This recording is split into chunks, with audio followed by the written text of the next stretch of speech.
Okay, welcome back.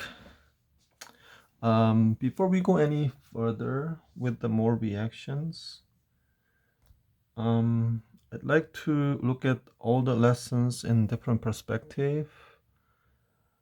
As organic chemist, you sometimes need to, synthesize new chemical in the demand, such as cure for coronavirus or something.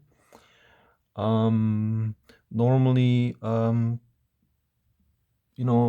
doctors or medicinal chemists and biochemists, they isolate the virus and they're looking for the target. And then they could come up with certain structures of chemical that can inhibit the activities of the virus. So, with the base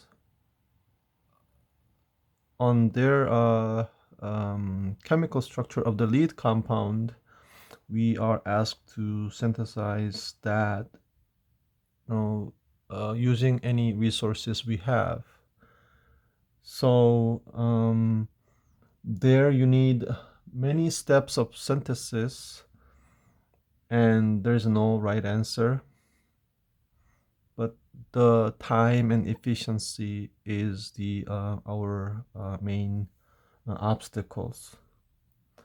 So I'd like to go over our lesson in connections of those. See how's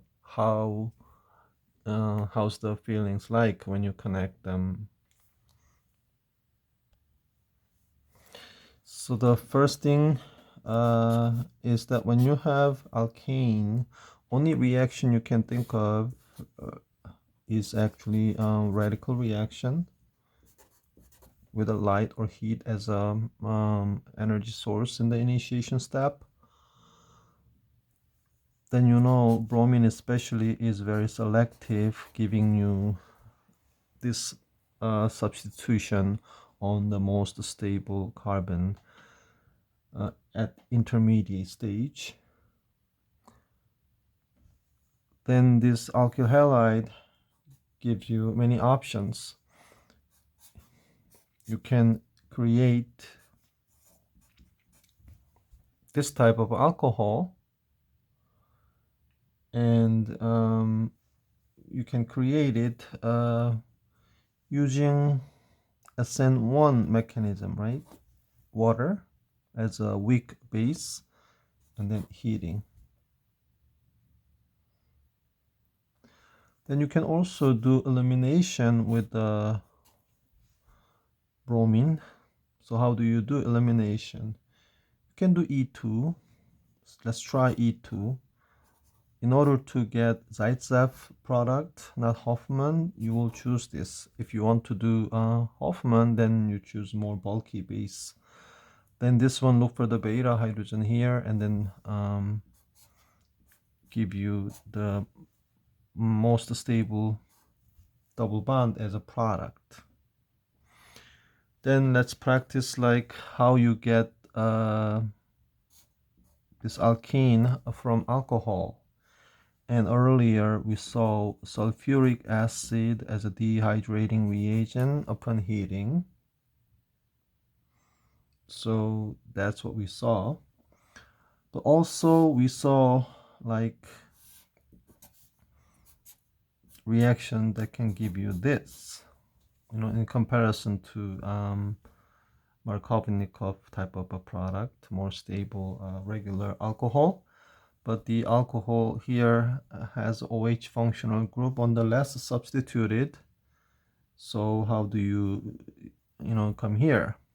So we also looked at it. We cannot replace this way in SN1 because though there is like a rearrangement, the rearrangement is from tertiary to the secondary, so it's not valid choice. So in previous video I mentioned that you have to go to the alkene first, so you do that first, then you come here by doing anti-Markovnikov addition in 2 steps, right? Borohydride, and then followed by hydrogen peroxide and hydroxide. So if you put answer here from there to there should be 3 steps. First step to do elimination, you do E2, and then second step for the anti-mark of the OH, you do this borohydride. To replacing boron, you put peroxide in the presence of base.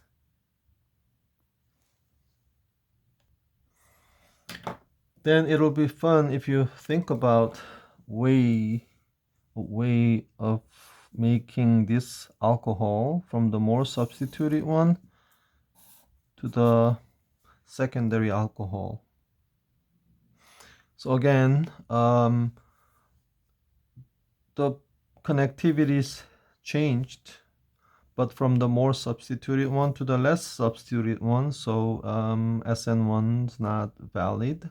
So again, you have to go through the double bond. So you do elimination, and you come here by doing anti-Markovnikov addition of the OH. That's right here, these 2 steps. That will give you shifting of OH from here to there. Well then, going from here to there is easy. It's the normal from less stable to more stable, higher degree alcohol. So do SN1. So H plus, making the hydroxyl group more better leaving group by making it H2O. Then you give heating, then you lose the water after getting hydrogen and carbocation on the secondary carbon. Then that shift to the tertiary by shifting hydride to the secondary. Then you form tertiary carbocation. Then you need OH, but not in the strong base form, but in the weak base form, because strong base will react with the strong H plus, and it will just kill their reactivities. So eventually you need H3O plus and the heating. Then naturally SN1 take over. Talking about going backward, how do you go from alcohol to the halide? Actually, there are 2 options. One reaction, straightforward. You make the OH, the poor leaving group, a better one, you need H. And then replacing that water, and you need the Br, so you put Br. That's one choice. The other option is you can use PBr3. Then the phosphorus will react with the oxygen and then make the oxygen more better leaving group. And one of the Br will be kicked out when oxygen attacks Br initially. And then while the phosphorus stay on the oxygen, the Br minus attacks on the carbon, and you will replace it with the Br, so you get that. If you want to have a chlorine there from OH, your option would be thionyl chloride. Similar mechanism, oxygen attacks sulfur, making the oxygen better leaving group. Then chlorine is going to be kicked out during the process, and that chloride will attack the backside of the carbon, and you're going to lose it, and instead you get the chlorine sitting there. So these are all known fact to you, but it's just having fun and connecting it, because this is what you do in organic synthesis. So you should get used to connecting things. Just for fun, how do you go from double bond to this, and then it's the same situation. You connect, you compare the reactant to product and figure out the changes, that kind of situation. That's what we've been practicing, right? So you see this is addition. OH is added here, hydrogen's added there. So it's addition reaction. Basically, you need hydrogen and the OH in the weak form. So H2O, but H2O is a weak base, double bond. In the intro video, I said the base is not gonna react with the double bond. Instead, you need acid, so you need catalyst H plus.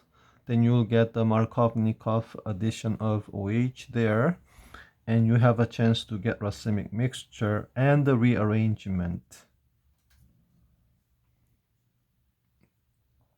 Let's have a little more fun with this guy.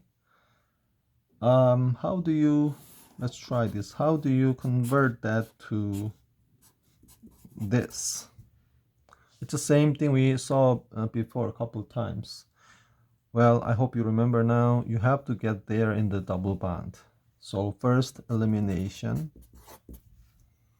Then with the double bond, you need to add Br on the last substituted carbon. So this is one of the two anti-Markovnikov addition reaction. You need to add HBr in anti-Mark fashion. So you need peroxide.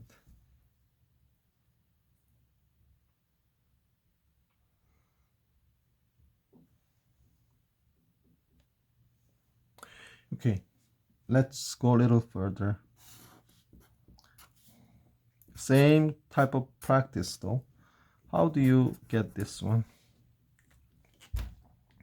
Then again, the rearrangement, the connectivity is from the more substituted to the less substituted. So it's not regular rearrangement change you detect from the reactant to the product comparison. So you need to have a double bond. But the question is, where do you need to have a double bond? In order to add Br here, you'll need to have double bond there. So we deduced this structure based on the reactant. Okay, so if you have this, you can get this. So this type of thinking we call retrosynthesis, thinking backward. So we'll get to that in a minute. If you have this, obviously this is anti-Mark addition of the HBr. So we have HBr and the H2O2 for it. The next question is, how do you make this from there? And the same situation, you see this type of question is always coming up in the real synthetic question.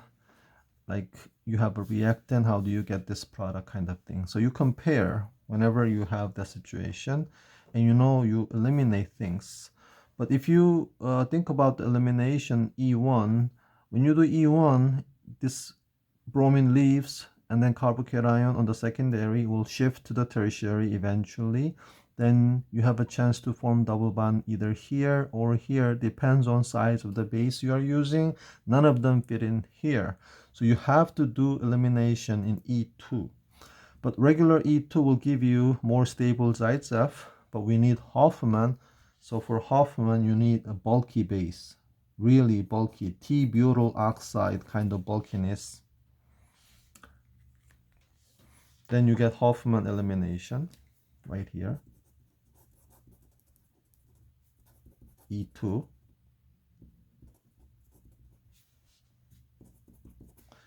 Then you can do this, and you completed the transformation from this compound to this compound in 2 steps. I think it's getting fun, right? What if they give you this?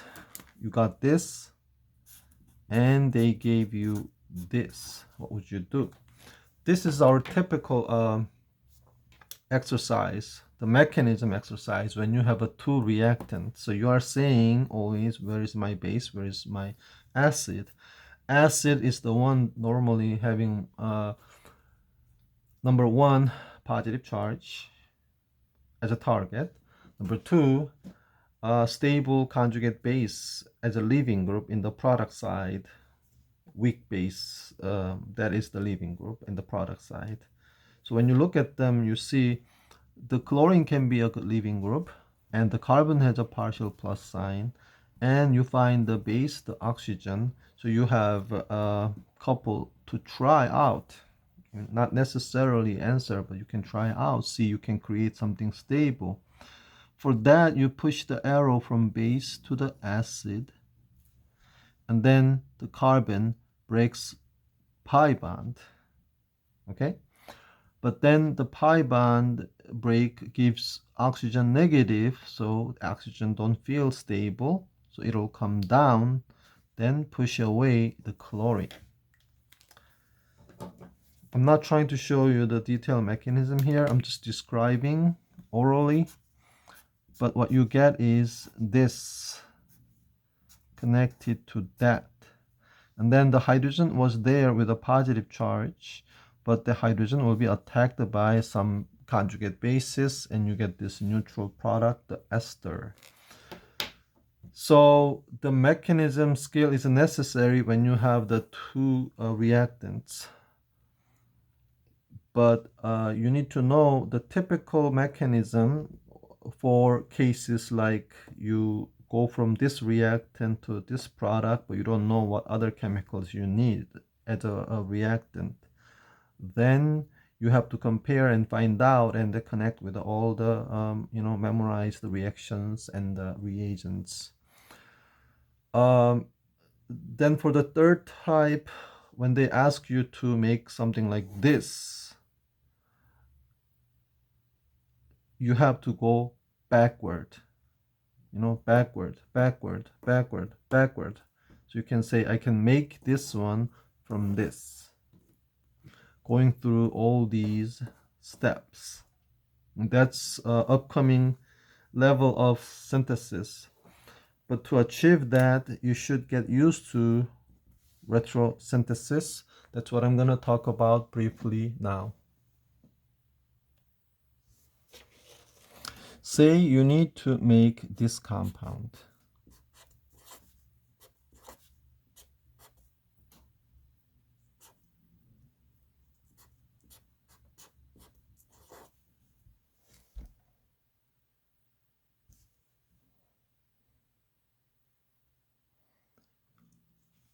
As a product, you need this. Then you can think of the pieces you need to put together. So basically, you need to create pieces. So you have to cut. So you can try various things, but I like to try two things. You can cut here, cut number 1. Okay? You can cut there, cut number 2. See which cut is better. So this cut, okay, this cutting is called disconnection. By cutting, I use double arrow to show two pieces you got. So the double arrow here is not reaction arrow, because when you use a reaction arrow, starting of the reaction arrow is the reactant, and then the arrowhead area is going to the product. But in this retrosynthesis thinking, the reactant is later. The first thing you show is the product and the arrow heading to the reactant. The two imaginary pieces you try to put together comes here. So disconnecting here, number 1, disconnection gives you these two pieces and this piece. Okay, I don't show this line here, right? Because that line represents the electron, but you just broke the bond. So there you have a CH2, that's oxygen. Then you are saying, normally, if this option doesn't work out, then you can think of other intermediate. But those intermediates you came up with are called synthons. Synthons. Synthons, you normally give first a charge. So where do you give which charge? And usually the oxygen is naturally getting negative charge and the carbons getting positive charge. Then you can think of the corresponding, the actual neutral reagent you can purchase. So the first synthon, you can think of it as this.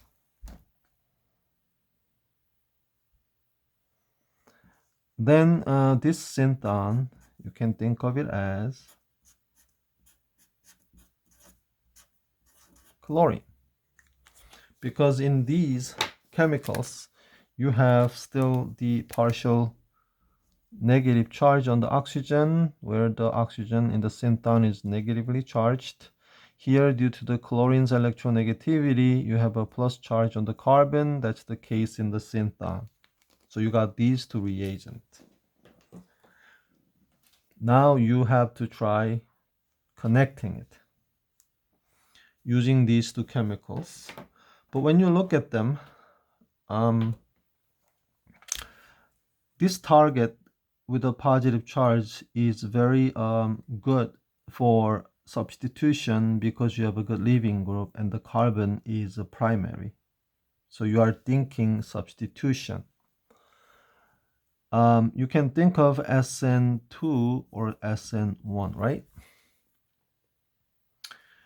For SN1, normally you need a highly substituted carbon with a leaving group, because the first step of the SN1 is breaking off the leaving group and forming carbocation, and that carbocation is stable when it's highly substituted, minimum secondary, or with the resonance. So primary one, you usually will think of SN2.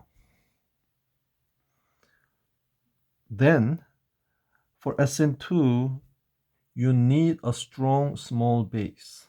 So when you look at this, oxygen has some basicity, but it's not really basic. It's very stable, small negative charge. Then you have to convert this to more reactive form, such as negative form.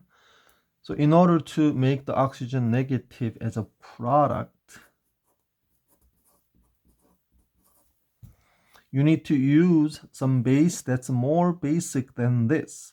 So the potential energy of the reactant could be higher than the product, oxygen negative. So the overall reaction can be exothermic. So you can use OH minus, because in this case you have a double bond here in the benzene ring, and that has some resonance. But benzene ring resonance effect is not that great. So, it is better than hydroxide oxygen minus, but not that much. So we use even more basic base, such as hydride, the ionic hydrogen, H minus hydride.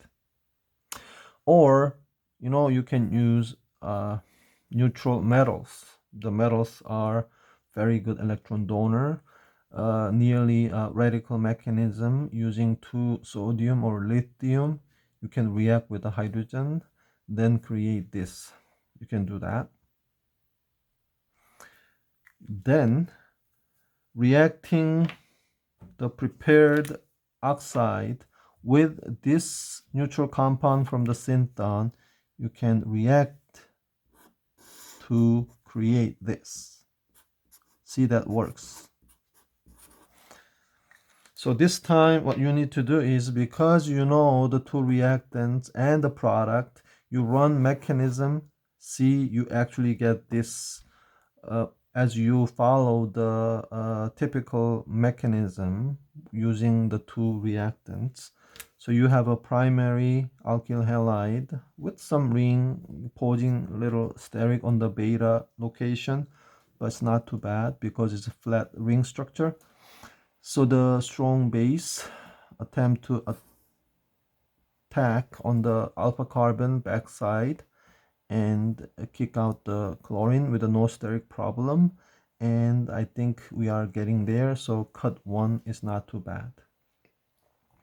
In this particular case, SN1 may work as well, because if you heat up this as a reactant substrate, the chlorine is able to leave because carbocation here has some resonance of the benzene double bonds. However, again, benzene double bonds are very stable, so the resonance effect is not as good. So it may work, but I think we prefer SN2 mechanism.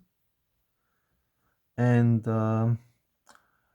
this reaction here, the alkoxide attacking alkyl halide, this SN2 reaction is called Williamson ether synthesis.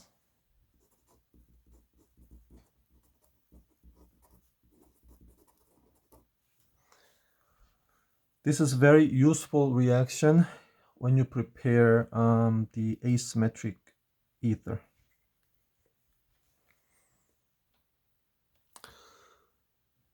All right, let's try this connection number 2.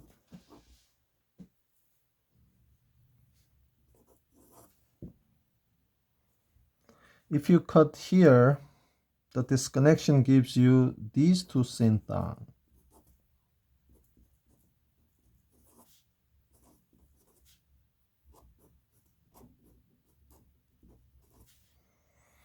Then you can think of the actual chemical from the synthon.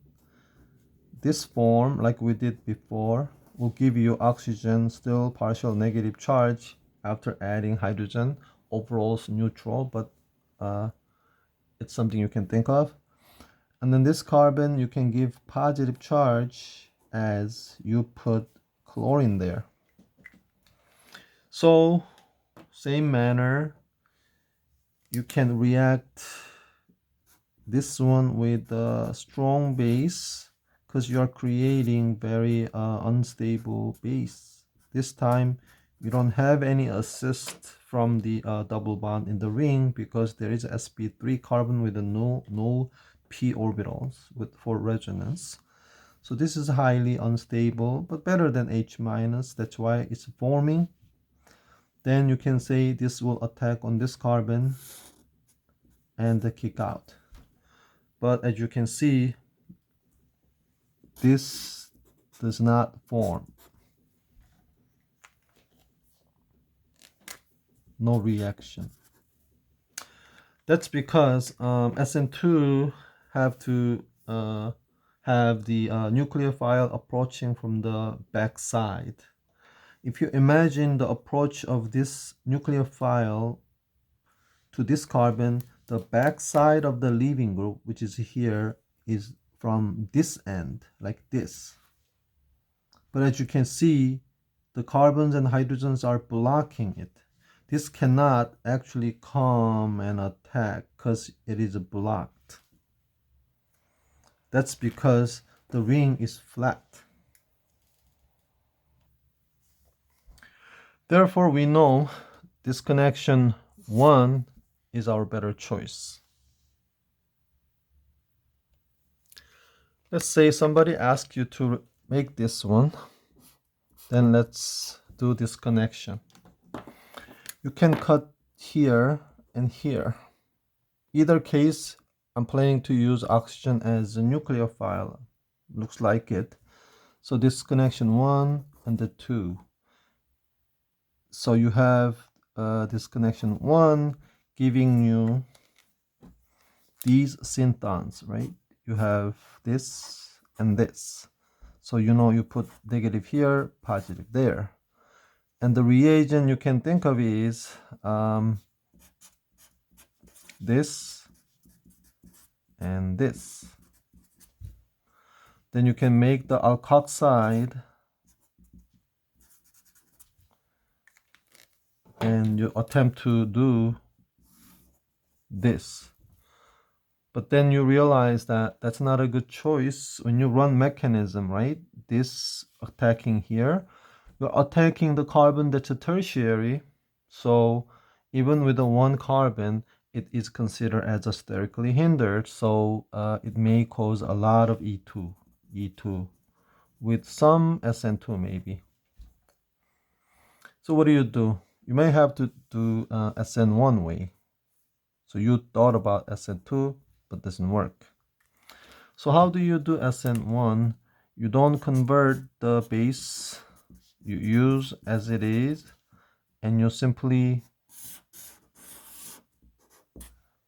heating up. So those two reagents, now I'm using regular reaction arrow, right? So this heating dissociate this carbon with the chlorine, and then the cation is on the tertiary, so it is waiting as a flat structure. Then top and bottom attack of the oxygen lone pair will give you eventually that. So SN1 is a good choice if you go by the disconnection 1. There could be another answer. Let's try disconnection 2. So the my point is, when you choose one disconnection you like, you have to choose a better reaction for that disconnection. Sometimes you have more than one disconnection that gives you product, sometimes you don't. So you need to know, trying a couple different disconnections. So if you do disconnection number 2, you got this, and then CH3 positive. So you know, this is this, that is this. So if you think about these two, the substrate with the leaving group is it's methyl group, smaller than primary. It's really good for SN2. So we're not gonna use this weak base for SN1 because this cannot break off and make a carbocation there. So therefore, we do SN2. So we make this. Then have this one react with it. Then SN2 with the tertiary, very bulky, but there is no beta hydrogen, so you can attack here and you still get the product. If somebody asks you the question like, make the product through SN2, giving you some limitation, then you have to choose disconnection 2, not disconnection 1, because as we saw before, disconnection 1 works for SN1, but not SN2. So you have to read the question carefully and choose a better way for you. So this is the brief intro of the retrosynthesis. Thinking backward, by cutting here and there, you come up with the synthons, and you come up with the realistic reagents, and then you have them react and see which mechanism is best for making the given product. So this is the situation for most of the realistic scientists in the field. So I hope this is helpful, and I'll see you on next video.